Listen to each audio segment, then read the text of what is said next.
हाँ बिल्कुल दावे के साथ कर रहा हूं कि तेजस्वी जी को इस बार राघोपुर में पराजित होना ही होना है। अगर वह समय नहीं देते 1 महीने के अंदर, 1 महीने के बाद को जरूर हम समझाने के लिए जाएंगे, आराम से बैठेंगे और उनको समझाएंगे। हाजीपुर के विधायक रहे हैं, लगातार 7 बार यहां से बीजेपी जीती है और पूरे वैशाली जिला में आगे के संबंध में जो पूछा है कि कैसे यहाँ विकास पर जो सवाल उठाते हैं हमारे विरोधी, उनको मैं बता रहा हूं कि 8 की 8 सीट वैशाली जिला की एनडीए जीतेगी, कोई नहीं रोक सकता है। और सबसे पहली हार और भारी मतों से हार होगी तो वह तेजस्वी यादव की होगी, इसलिए कि उन्होंने राघोपुर को पूरी तरह से ठग लिया है। आज लगातार उनके माता पिता जी से लेकर तेजस्वी जी तक राघोपुर के प्रतिनिधित्व करते आ रहे हैं। और ऐसे नहीं, मुख्यमंत्री उप मुख्यमंत्री के पद पे रहे। तो आज राघोपुर में विकास दिखनी चाहिए। थोड़ी बहुत कुछ सड़कें भी बनी, वह भी टूट गई, बाढ़ से उसको निजात नहीं मिला। और जो भी आज वहां काम हुआ है वह नीतीश जी के सरकार के द्वारा और भारत सरकार के द्वारा हुआ है। हाजीपुर हो, लालगंज हो, वैशाली हो, महुआ हो, राजापाकर हो या महनार हो, सभी सीटों पर एनडीए जीतेगी। इसलिए कि आप खुद देख रहे हैं कि आज हाजीपुर का औद्योगिक क्षेत्र, उस जमाने में भी हाजीपुर के औद्योगिक क्षेत्र को सुरक्षित रखा गया जिस समय को लोग जंगल राज कहते थे। आज बिहार में हाजीपुर का औद्योगिक क्षेत्र आज एक तरह से अच्छे रूप में स्थापित है। और कुछ लोग कहते हैं कि यहाँ उद्योग नहीं लगा। आप हाजीपुर में आकर देखिए कितने बड़े बड़े उद्योग लगे हैं, बड़ी बड़ी कंपनियों का लगा है। बिहार में कई स्थानों पर आज एथेनॉल से लेकर कई प्रकार की फैक्ट्रियां, खास करके जिसका रॉ मटेरियल बिहार में है, उसका यहाँ लगा है। दूसरा कि आज तेजस्वी जी जो कहते हैं कि टेंशन में पेंशन दिया गया है, तो टेंशन में पेंशन नहीं है। नीतीश जी की सरकार जो सामाजिक सुरक्षा योजना के तहत 400 की उस पेंशन की राशि को 4 गुना लगभग बढ़ाकर 1500 देने का निर्णय लिया है। तेजस्वी जी को बढ़े हुए इस पेंशन से टेंशन हो गया है और इसलिए वह बौखला गए हैं। यहाँ जहाँ तक आप लोगों ने इस वैशाली जिला की बात कही, तो आप यहाँ का विकास देखिए। वैशाली बौद्ध सर्किट से जुड़ रहा है। आज हाजीपुर से बछवाड़ा एनएच लाइन बन रहा है। यहाँ आप देखे होंगे कि एक नई ट्रेन की शुरुआत प्रधानमंत्री जी के द्वारा किया गया है, जो पाटलिपुत्रा से हाजीपुर होते हुए गोरखपुर तक जाएगी।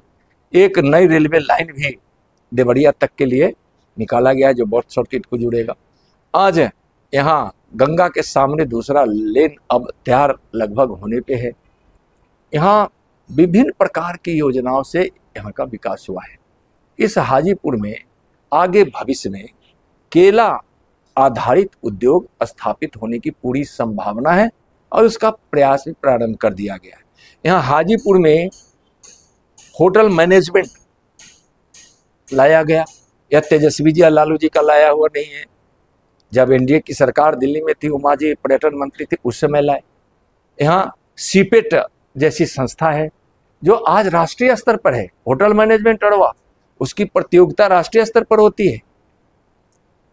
तो बड़ी बड़ी संस्थाओं को लाकर आज आप देखे होंगे कि इस शहर में भी वाटर ट्रीटमेंट प्लांट सबसे बड़ा इस हाजीपुर शहर की, मैं भी विधायक रहा हूं, जो समस्या थी वह समस्या यह थी कि वहाँ घरों का जो बसावट था उसके हिसाब से बिना ड्रेनेज सिस्टम यानी कि उसको पाइपलाइन के माध्यम से हम डिस्चार्ज नहीं कर सकते थे। तो एक तो सीवरेज सिस्टम था, तो उसके लिए ट्रीटमेंट प्लांट बना जो लगभग बनकर तैयार है, कुछ ही दिनों में वह आपको चालू भी हो जाएगा। एक वाटर लॉगिंग का प्रॉब्लम था, तो वह वाटर लॉगिंग में आप धन्यवाद देंगे हम इंडस्ट्रियल एरिया के और उद्योग मंत्रालय को, जिन्होंने हाजीपुर के नगर परिषद के लिए गए निर्णय और नगर परिषद के हम चेयरमैन, वाइस चेयरमैन, सभी सदस्यों को और स्थानीय विधायक जी को और यहाँ के सांसद माननीय चिराग पासवान जी का आभार व्यक्त करना चाहेंगे और धन्यवाद देना चाहेंगे कि अब हाजीपुर शहर को पानी के जमाव से मुक्ति मिलेगी। कैसे? वह है कि जो सिस्टम ड्रेनेज का बन रहा है वह हाजीपुर के इंडस्ट्रियल एरिया को कनेक्ट करेगा, हाजीपुर के औद्योगिक क्षेत्र के जमीन का उपयोग नगर परिषद करेगा। उसकी सारी राशि भी जमा हो गई है, जो किराए की राशि होती है सारा जमा हो गया और उन्होंने परमिशन भी दे दिया। तो इस तरह से हाजीपुर का विकास आज हाजीपुर की तरफ से कौन सोचता था? यह अद्भुत काम हुआ।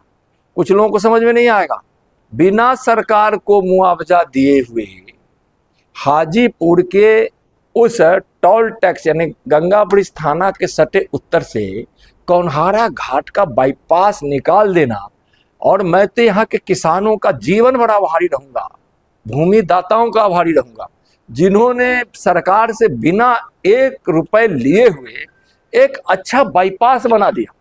इस शहर के लिए नहीं, पूरे पश्चिम बिहार, जो यहाँ से गोपालगंज है, सीवान है, छपरा है, मोतिहारी है, बेतिया है, बगहा है, और उत्तर प्रदेश के लोगों को भी एक बड़े दूरी नहीं तय करके जब हम गांधी सेतु से क्रॉस करेंगे तो बाई रोड होकर हम कोनाड़ा घाट चले जाएंगे।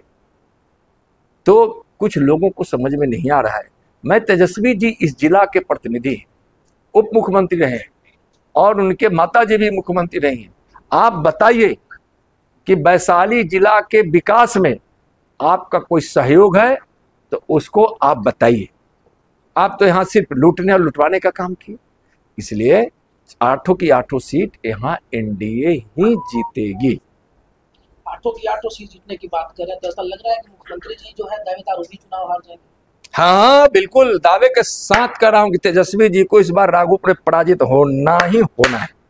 हाँ, एकदम मुख्यमंत्री चेंज हो जाएंगे, हार जाएंगे और यहाँ बिहार में एनडीए की सरकार बढ़ेगी। आप निश्चिंत रहिए। आपने कहा कि तेजस्वी यादव को बिहार के विकास की किताब ले जाकर के समझाएंगे कि क्या क्या विकास हुआ है, कब जाएंगे? मैंने उनको कहा है, समय मांगा है कि 1 महीने का आपको समय देते हैं। आप हमको जिस दिन बताइएगा बिहार के विकास यात्रा को समझाएंगे, उसमें माननीय प्रधानमंत्री जी के योगदान को और बिहार के एनडीए सरकार के प्रयास से कितना विकास हुआ है उसको हम बताएंगे। 1 महीने के बाद अगर वह समय नहीं देते हैं 1 महीने के अंदर, तो 1 महीने के बाद उनको जरूर हम समझाने के लिए जाएंगे, आराम से बैठेंगे और उनको समझाएंगे। आप लोगों को भी चलने का मन होगा तो आपको भी उस दिन का तिथि बता के आमंत्रित कर देंगे। धन्यवाद। राघोपुर के वो कौन से कैंडिडेट होंगे जो